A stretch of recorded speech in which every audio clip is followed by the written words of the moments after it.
Hi, welcome to theAnalysis.news. I'm Paul J. Please don't forget there's a donate button at the top of the website, subscribe button on YouTube, and be back in a second.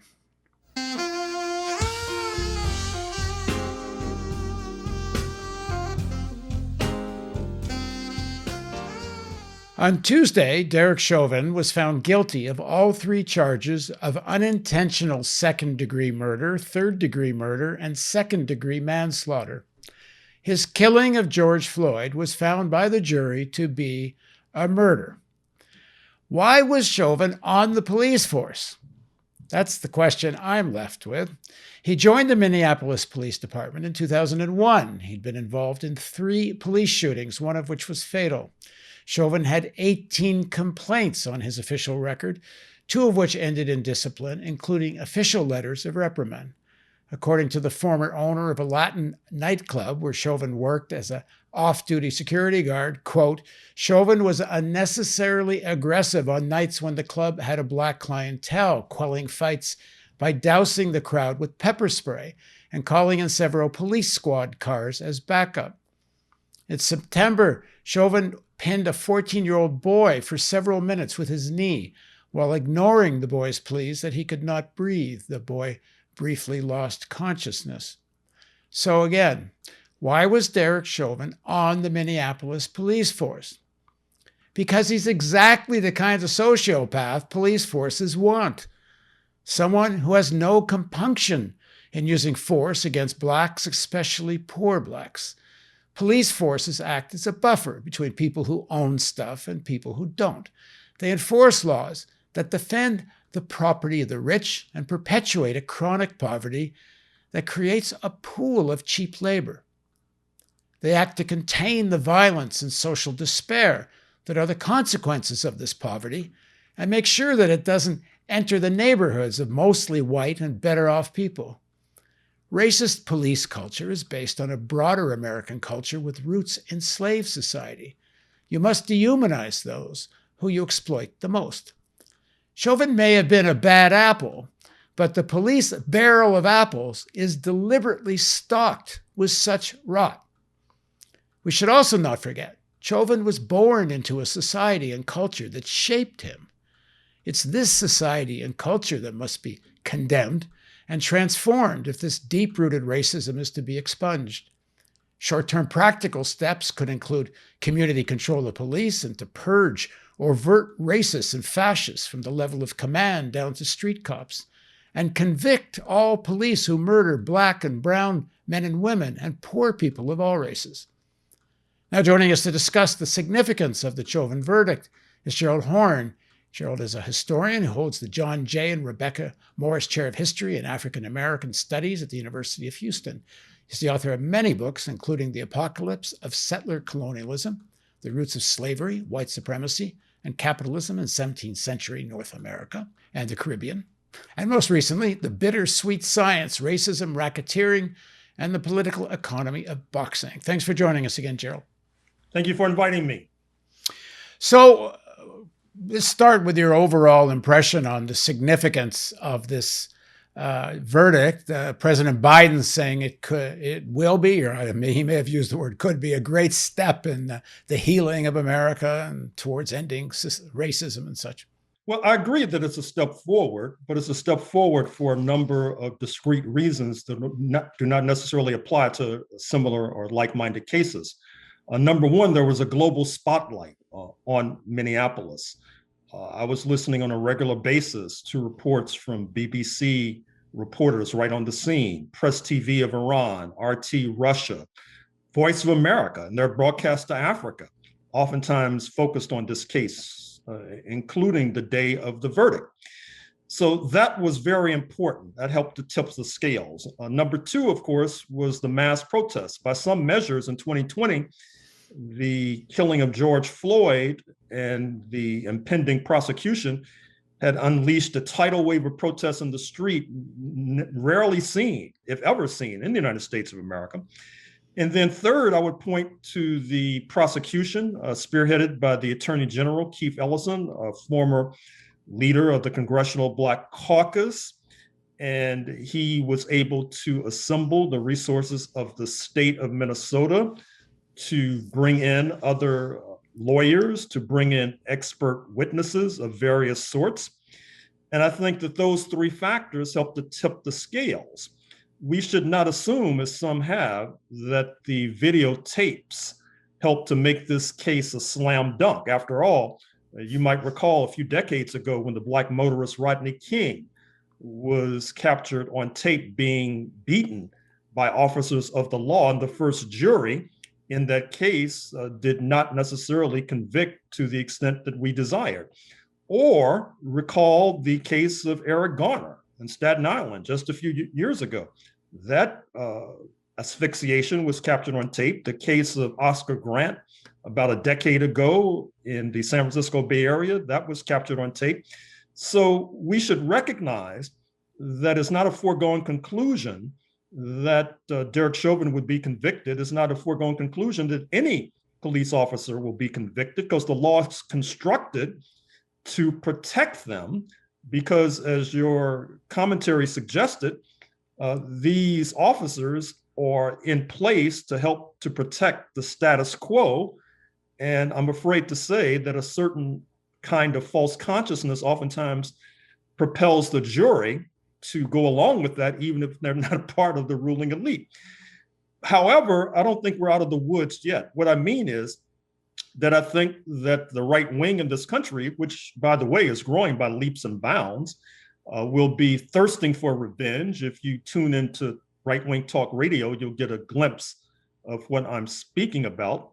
And then there are the recent reports about how the Oath Keepers and the Three Percenters and the Boogaloo Boys have infiltrated the 18,000 plus police departments from the Atlantic to the Pacific.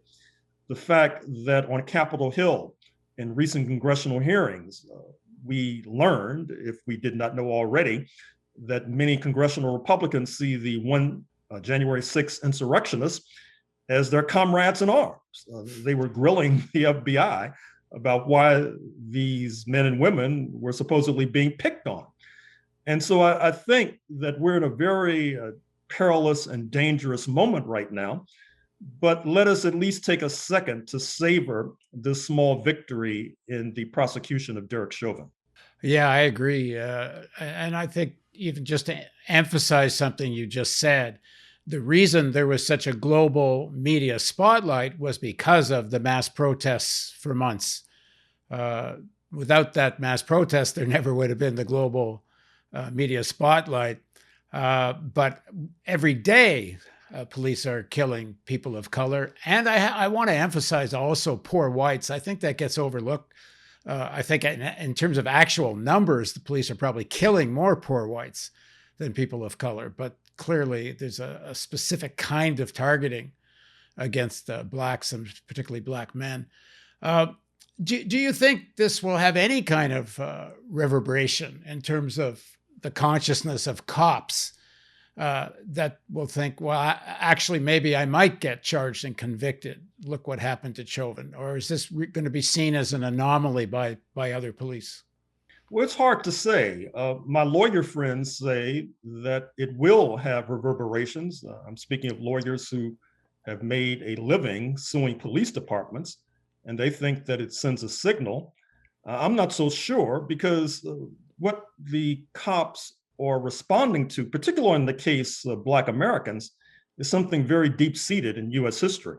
It's not only the question of slavery, it's the fact that on the eve of the U.S. Civil War, the enslaved Africans were worth more than the factories, worth more than any other asset, so-called, in the United States of America. And then that asset was seized without compensation, one of the largest compensations of private property in the history of capitalism, certainly the history of budding capitalism as you had in the United States. And so when these officers, or when folks in Dixie in particular, when they see Black people, they not only see people who have rebelled insistently and constantly over the decades and centuries, that is to say, by dint of revolts and poisonings and murders and arsons and aligning with Native Americans and aligning with invading British troops, But when they see Black people, they also see lost fortunes. And that combination of being rebellious and being a symbol of a lost fortune is really too toxic to even begin to contemplate. And it's exacerbated by the fact that not only is this elementary lesson not necessarily taught in schools, but it's not even necessarily acknowledged by historians, people who make a living studying this kind of thing. And so, in a certain sense, we're all flying blind in this society, and it all ends up eventuating in these tragic murders. Fortunately, this one was caught on tape. And I said in the commentary, and I wanted to elaborate a bit more. I mean, when this guy Chauvin is born, he's a little baby. He didn't get to choose where he'd be born, what class he'd be born in, to any more than nobody chooses to be born into poverty in inner Baltimore or name your city. He's shaped by a culture, as you have so, I think brilliantly articulated, have been shaped over the course of American history. And it's a consciousness that kind of, I've always been kind of a little bit, I don't know, intrigued a bit by it. Like, why did Confederate soldiers, I think you and I talked a bit about this last time, poor farmers, poor white farmers, go off and fight and die in the defense of the slave system, when many of them, even most of them, didn't really directly benefit from it. Poor workers, poor farmers. And it's part of this, I think, a consciousness that was developed where at least I'm white. Like you're fighting to be able to say, well, at least I'm not a slave, at least I'm not Black, at least I'm white. And that culture of at least I'm white, there's some sense of identity wrapped up in that. And people actually willing to die for that kind of identity. And as you say, there's no unpacking of that history and what it means. So even when a President Biden talks about racism and so on, they never want to unpack this history. Well, Joseph R. Biden is probably not aware of the history. That's why he's unable to unpack it. And I agree that there's a certain property interest in the construction of whiteness. That is to say, those thousands of young Euro-American men in Dixie who from 1861 to 1865 fought and died to perpetuate the enslavement of Africans. Some of them, of course, were fighting to perpetuate a system that was helping to keep alive a form of unpaid labor that could then drag down their wages and living conditions. But it's more than just false consciousness. I think, once again, it goes back to the origins of society. Sadly enough, even in the vocabularies of those who consider themselves to be radical, the elementary term settler colonialism is generally absent. But if you go back and look at settler colonialism, particularly in the Anglosphere, if you go back to, say, the 1580s in what is now North Carolina, you'll see that the original settlers were from various class backgrounds: goldsmiths, merchants, teachers, etc. And they were sponsored by what you might colloquially call the 1% in London. And the bargain was that if they worked together, they could expropriate the land from the Native Americans and accomplish what came to be called the American dream. And with a little luck and a lot of pluck, they could then somehow down the road gain free labor from enslaved Africans. And so there was a sort of corrupt bargain at the onset of what is now the United States of America, what was in the beginning a kind of English colonialism, English settler colonialism at that. And still, to this very day, you have this kind of class collaboration between some in the 99% and some of the 1%. How else can you explain how and why a faux billionaire, Donald J. Trump, in November 2020 received almost 75 million votes? It seems to me that a combination of analyzing white supremacy and class collaboration is the way to come to some sort of answer to that troubling question. But once again, I don't necessarily expect the advisors of the White House to do that sort of analysis. Otherwise, they'd be hauled before a congressional committee and asked where they're getting their talking points from. Well, it'd be you. They'd be listening to you, which I don't know, or if they are listening, they ain't taking it in. Or alternatively, it seems to me that the problem is that not enough friends of ours on the left have moved to a deeper analysis of the United States of America to the point where they could help to instruct, perhaps, those who compose Mr. Biden's talking points. You know, when I was in Baltimore, I knew a lot of cops. I used to interview them and got to know them, especially the black cops. And they knew very well who the real racists were, the real violent, overt racists. Everybody knew on the police force knew who they were. It's not that the police culture itself wasn't racist and violent, but there, you know, if you want to use the bad apple theory, there were some that were really beyond the pale, and they were being protected by command. And the black cops, even though they had their own union in Baltimore, the black had their own association. They felt they could do next to nothing about it. What do you think of this? That this is very deliberate. That this kind of Chauvin character, this is a real part of how they deliberately build police forces across the country. Oh, most definitely. I mean, even if it's not written in the hiring guidelines, oftentimes there are subjective decisions made by the individuals who are doing the hiring. And it's well known, any social psychologist could tell you, that people tend to hire those who resemble themselves, be it a police department or a academic department at a research university.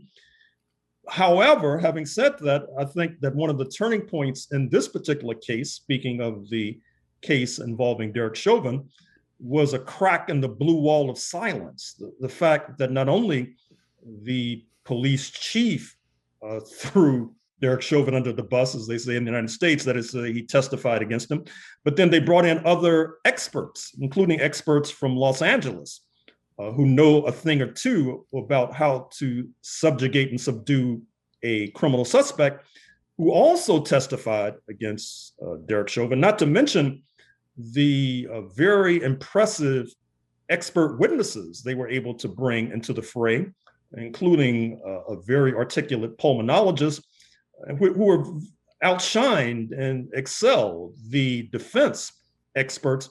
And despite the fact that the defense had access to a substantial budget of the police union, it seemed as if their defense left something to be desired, not only in terms of the Monday morning quarterbacking, criticizing the defense lawyer, which may be, speaking objectively, a bit unfair because he was up against a powerful team of attorneys, but also the experts, so-called experts that were brought in to testify on behalf of Mr. Chauvin were not very convincing, including that one expert from your former home state of Maryland, who has all sorts of cases hanging over his head.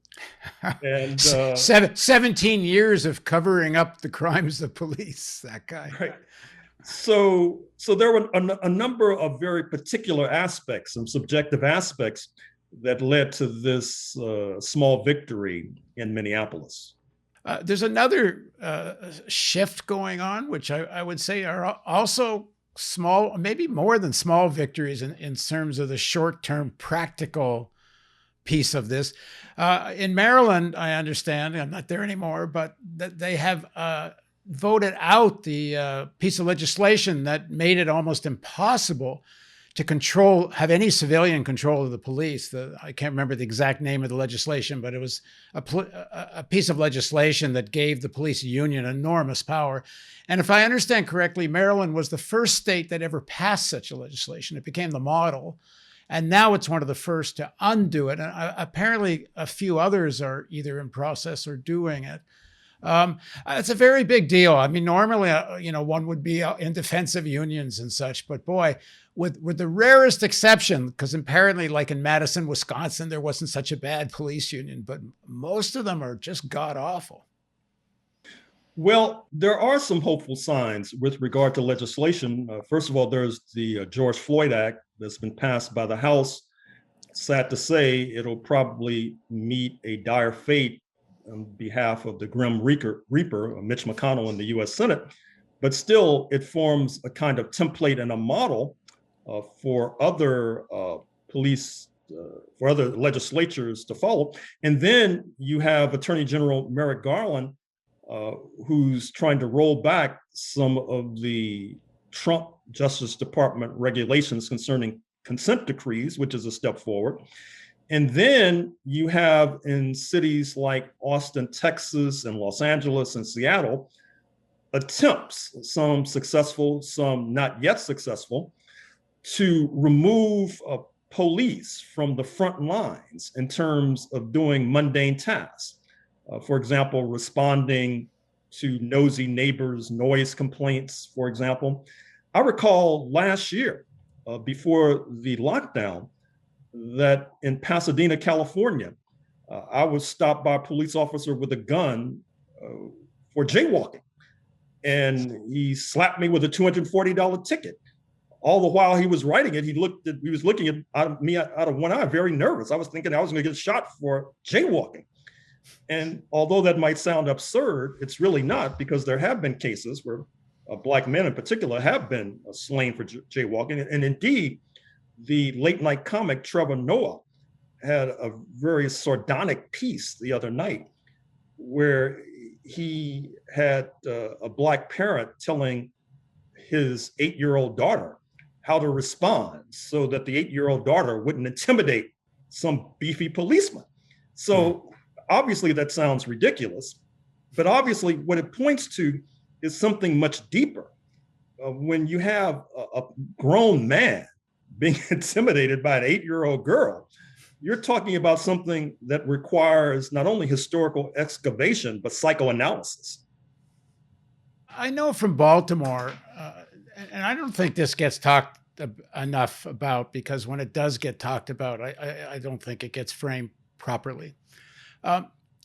Some of the urban centers and some of the neighborhoods that are extremely poor, where in some neighborhoods in Baltimore, over half the male population had been incarcerated previously, and many go back and forth. These neighborhoods are really violent. And the most successful way of dealing with it so far that I saw was actually when the community itself developed its own means of intervening, especially in domestic violence or even gang violence, and told the cops, stay the hell out and let us deal with it first. And in some neighborhoods, it actually worked fairly well. And to some extent, the cops did stay out. It's a real program, I think, that's had some success. What are ways the community can take some control in two ways? One, control of their own neighborhoods and the violence that's the consequence of such poverty, but the people who suffer most from it are other poor people. And then two, the idea of community control of the police. Well, I think the latter is particularly significant. And I think it can take many forms. I mean, for example, it can take the form of a citywide commission whereby you have representation from various constituencies that have oversight over the police department, that calls in on a regular basis the chief of police, that has subpoena power, the ability to dig into the records of the police department. And then there is a decentralized model where a particular neighborhood or particular community can have a similar kind of oversight of the police in that particular community, with similar powers as a citywide police commission. Unfortunately, right now, that seems to be a bridge too far for even the most progressive-minded citizens. But as this Derek Chauvin case suggested, I think that we're going to have to think more creatively, because the fact that you had this videotape, but many of us were on pins and needles wondering if Mr. Chauvin would be convicted, and then fretting about what would be the aftermath of an acquittal. For example, more retribution in the streets by militarized police departments using their excess military materiel from the Pentagon. So we really need some more creative solutions, because I don't think we can keep going on like this. One of the models I know I had seen in Toronto, and then I moved to Baltimore, and we had these town halls, and a lot of cops, not a lot, some cops came to the town halls and discussed this in a constructive way.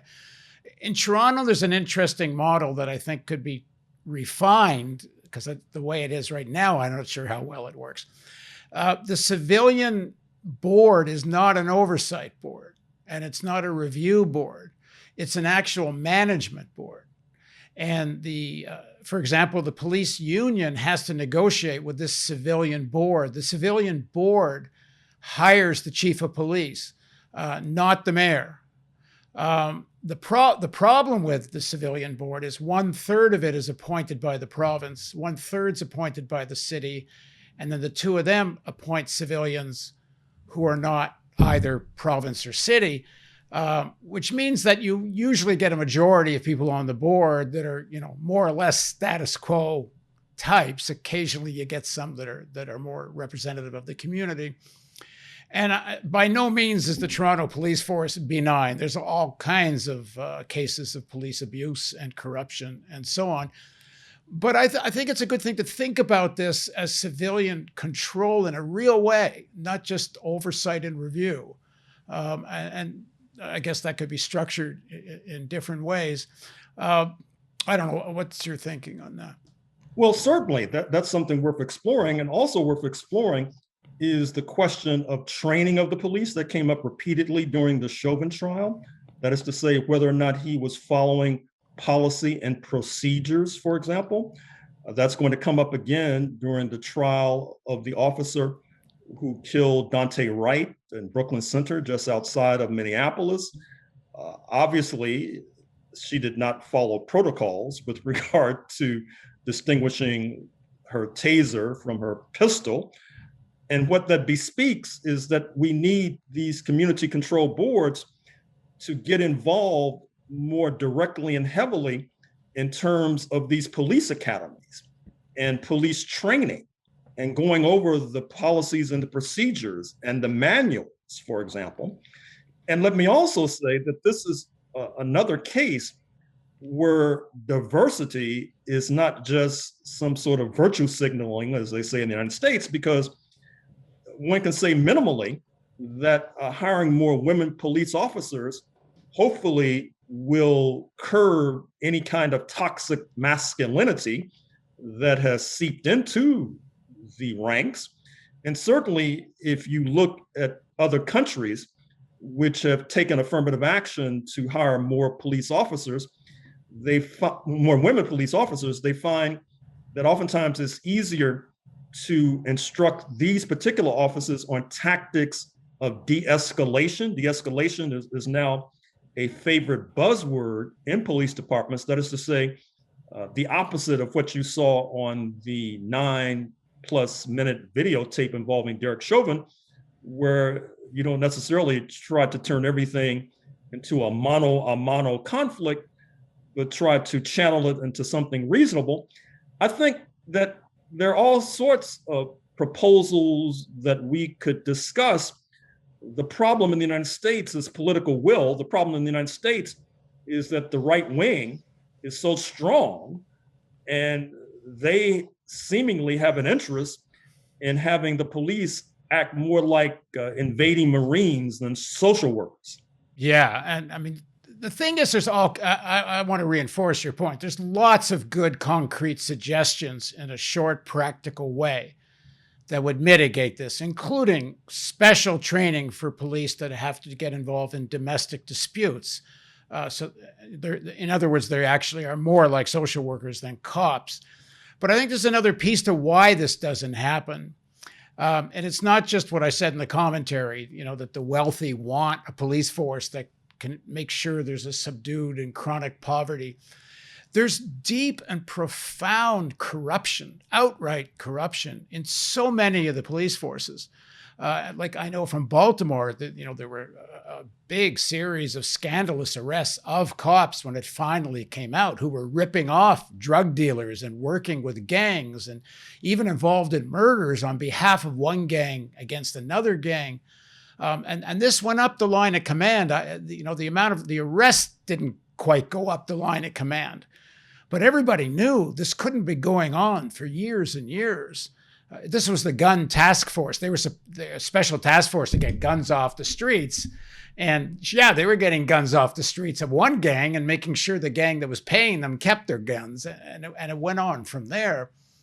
And this profound corruption, I think, is very tied to the kind of sociopaths who are also such racists and also so violent.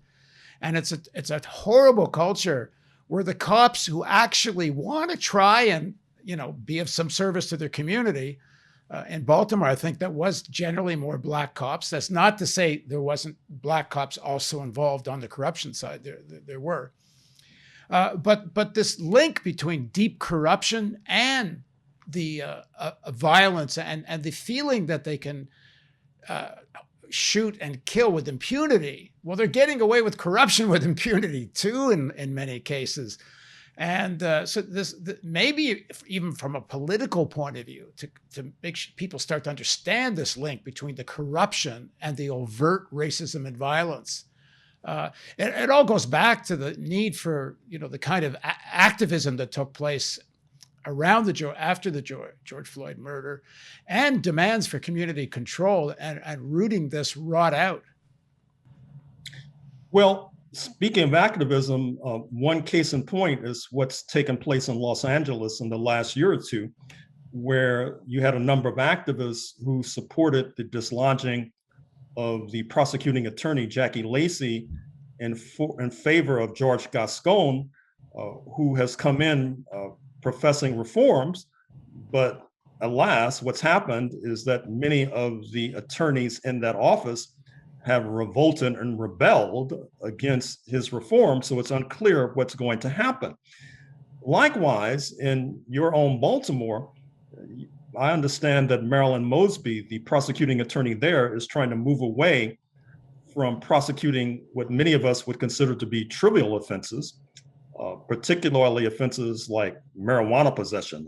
I can't tell you the countless number of young Black men in particular who have on their record arrests for marijuana, and then that serves as a barrier oftentimes to even entering the armed forces or to getting a job. And then in a sort of absurd conclusion, now in certain of these jurisdictions, they're moving to legalize marijuana, and it's turning into a multi-million-dollar business. And yet these stained records still persist. But once again, I think that the activism, particularly this activism around trying to have an input on who's the prosecuting attorney, or the activism that you just saw in the city of St. Louis, Missouri, where you had the election of the first Black woman mayor, the progressive Tashara Jones, who was promising to upend some of the more noxious practices in the police department there, because recall that the police department there were so troublesome that they had Facebook pages where they were repeating racist slurs. They thought that they could operate with impunity by putting their insults in writing. So I think that activism backed by global support, as we saw in the case of Derek Chauvin, is the kind of step forward that we need, along with the election of officials like Tashara Jones, Keith Ellison, the Attorney General of Minnesota, et cetera. And I'd add, if Biden is really serious about the things he's saying about racism and the police and so on, the Biden administration, the federal government, has some real power to go after local police forces through the DOJ and the FBI. The FBI, especially through the issue of corruption, that's part of the what came out of the gun task force case in Baltimore, and it was also actually the FBI went after a terrible corruption in the Baltimore County or City Jail, I guess it was, and the DOJ has the power to go in to these police forces and issue orders demanding certain kinds of reforms. I think if people in Congress and otherwise make this administration live up to the rhetoric, because they do have some powers to do something about this. Although I don't think anything replaces the need for the community to fight for its own power.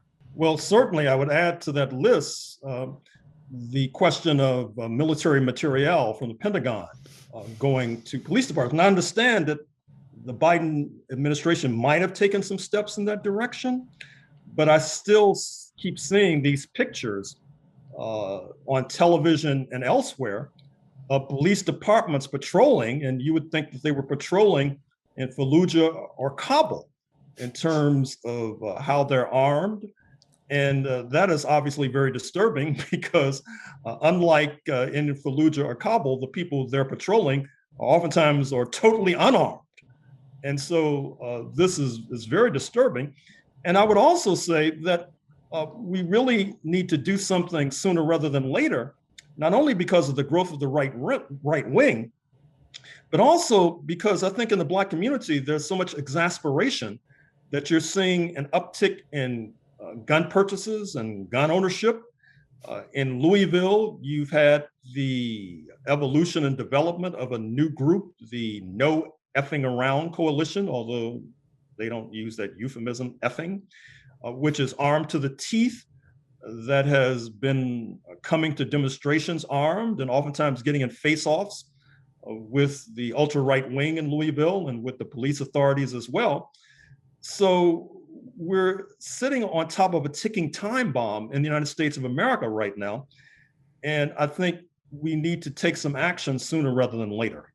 Underlying all of this, to a large extent anyway, is this perpetuation of chronic poverty in most of American cities, certainly big cities. Did you see anything in this Biden infrastructure plan that would in some way alleviate that? Well, home care. As you know, home care has become a major industry. It's what's helping to keep the Service Employees International Union alive and other unions alive. And it's oftentimes a profession that's dominated by Black women. And also, I would say allocations towards childcare, which I guess you could see as a form of care, as an adjunct of home care, is also something that I think could go a long way, not only in terms of the workers that are being employed in childcare, but then, quote, liberating, unquote, parents who don't have to worry about what to do with their toddlers. So we'll see what happens with that plan. I'm not sure what its fate will be. Yeah, I know. I was interviewing Bob Poland. I'm going to publish that in a couple of days. And I guess both of us were kind of astounded when we looked at the statement on the Biden White House website that the retrofitting of buildings, which is the most efficient, economical way to reduce carbon emissions, is a potentially massive employment program, and is also the kind of job you could train people that don't have a lot of those kinds of skills. You can fairly quickly train people to be part of an operation to retrofit houses and office buildings. They're only going to do 2 million houses, apparently, according to that. I mean, it's crazy. It's one of the most important things they could be doing. And I link it to this because, when I was in Baltimore, I used to talk about this, like retrofitting buildings could create so much employment. You have a training program, and if you're going to spend, Bob made this point, they spent $3 trillion propping up the stock market. And they're going to do 2 million houses of retrofitting when you could have a massive program and really target poor communities of color, poor white people, but train poor people to retrofit buildings on a massive scale. And it doesn't seem to be there. Well, along with your point about community control and empowering people in communities, we also need to talk about empowering working people, which brings us to the right to organize, the PRO Act, which I'm afraid to say, like so many positive ideas, will probably be stalled in the Senate. But the apparent defeat of the union organizing drive at Bessemer, Alabama, seeking to organize Amazon, which could have been a step forward to organizing these tens of thousands of Amazon workers in these warehouses, particularly warehouses in the Inland Empire, Riverside County and San Bernardino County in Southern California. The kind of anti-union tactics that were deployed so mercilessly by Amazon hopefully would be circumscribed by the passage of this kind of legislation. And certainly, once again, in terms of ultimate solutions, I don't think we can begin to talk about ultimate solutions without talking about liberating working people, organizing more unions, and then having these unions become more directly involved in political action, such as electing officials that will act like Keith Ellison did in the Derek Chauvin case. All right. Thanks very much for joining us. Thank you. And thank you for joining us on theAnalysis.news. Again, don't forget, please, the donate button, the subscribe button, the share button. And thanks again for joining us.